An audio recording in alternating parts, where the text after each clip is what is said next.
માનનીય અધ્યક્ષ શ્રી, માનનીય મુખ્યમંત્રી શ્રી ભૂપેન્દ્રભાઈ પટેલના નેતૃત્વમાં અમારી સરકાર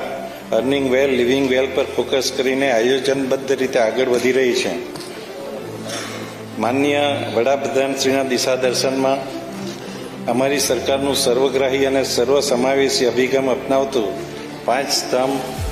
સામાજિક સુરક્ષા, માનવ સંસાધન વિકાસ, આંતરમાળખાકીય સુવિધાઓ, આર્થિક પ્રવૃત્તિનો વિકાસ અને ગ્રીન ગ્રોથ પર આધારિત વર્ષ 2026-27નું 4,08,000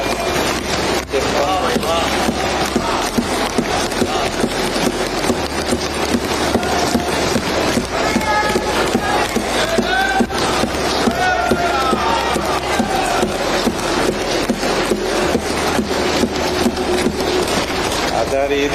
વર્ષ 26-27નું 4,08,053 કરોડનું વિક્રમી અંદાજપત્ર આ સન્માનીય ગૃહ સમક્ષ હું રજૂ કરું છું.